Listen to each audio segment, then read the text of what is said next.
تو ہماری نسل تو 5% بھی نمازی نہیں۔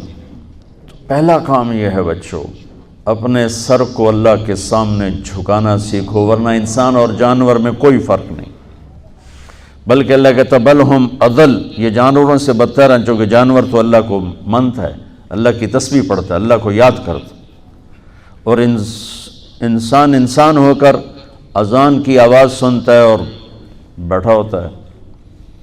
تو میرے رب نے، میرے نبی نے ہم سب کو، آپ سب کو، آپ ہماری نئی نسل ہیں، اپنی بنیادیں ٹھیک کر لو، موت پیچھے پیچھے ہے، نہ جوان کو دیکھتی ہے نہ بوڑھے کو دیکھتی ہے۔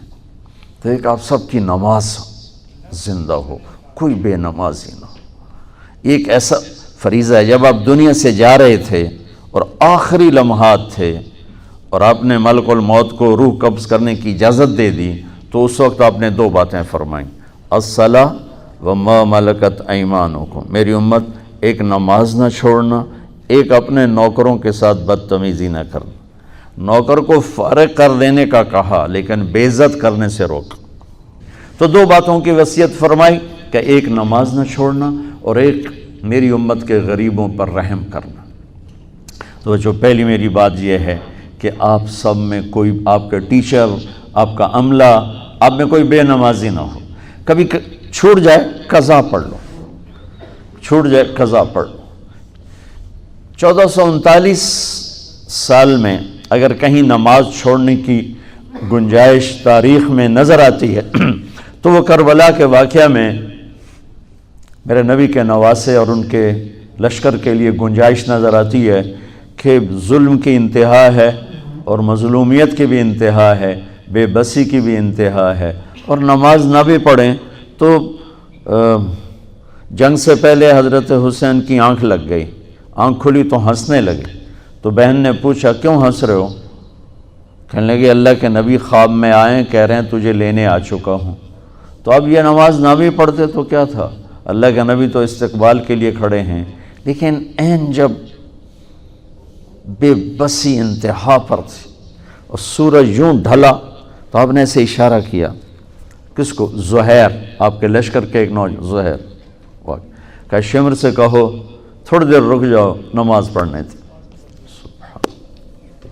اب بچے، میں نے بھی ہاسٹل لائف، تم تو ہاسٹل والے نہیں ہوگے، میں نے تو ہاسٹل لائف دیکھی 11 سال کی عمر میں۔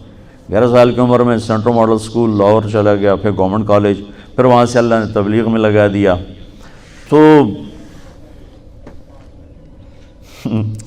ہمارے آگے ایک وارڈن اسکول میں نا، تو وہ تھے نمازی اور تھے بھی بڑے سخت، میں نے ان سے بڑی مار کھائی ہوئی۔ تو وہ نماز انہوں نے کمپلسری کر دی، اور جو نہیں آتا تو اس کی پٹائی ہوتی تھی۔ تو اب لڑکوں میں نماز کا شوق تو تھا نہیں، ذہن بنا کے کام کرایا جاتا ہے، ڈنڈے سے تھوڑا انسان کام کرو، تو کھوتا ہے جو ڈنڈے نال چلتا ہے، بندہ تو سوٹے نال نہیں چلتا۔ تو عشاء کی نماز ہو رہی تھی اور میں بالکل آخری صف میں کھڑا تھا، سردیاں تھیں۔ تو میرا روم میٹ بھی تھا، اللہ اس کی بخشش فرمایا، فوت ہو گیا ادھر مرید کے کا، اچھے ذمہ دار فیملی کا تھا، جاوید نذیر، اور میرے ساتھ ہی اس کا بیڈ تھا۔ تو اس نے میرے ساتھ آ کے نماز کی نیت باندھی۔ ہمارے وارڈن کا نام تھا طالب حسین، یاد ہے نا طالب حسین؟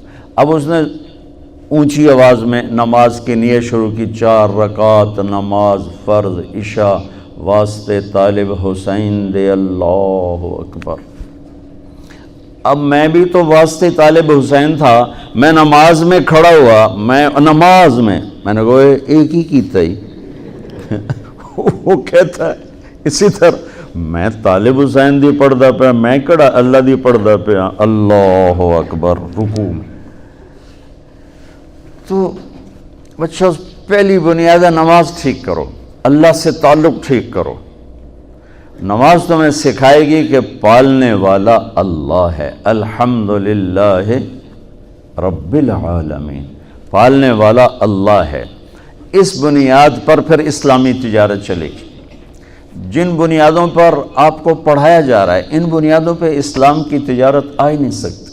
اسلام سود کو روکتا ہے۔ آپ سب سود پڑھتے ہو یا آپ کے استاد آپ کو سود پڑھاتے ہیں، تو میں اسلامی بیند کہاں سے بجاؤں، اسلامی بنسری میں کہاں سے بجاؤں؟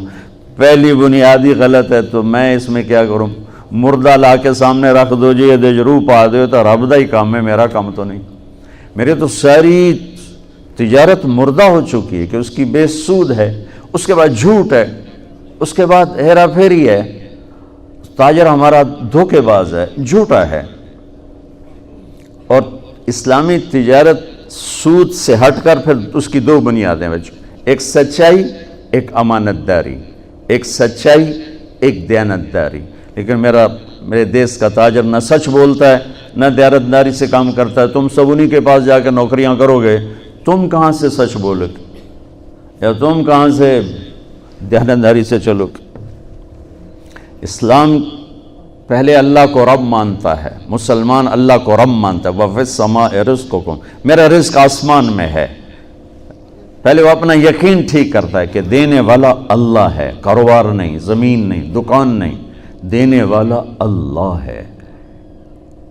رب السماوات والارض، زمین آسمان کا رب اللہ ہے۔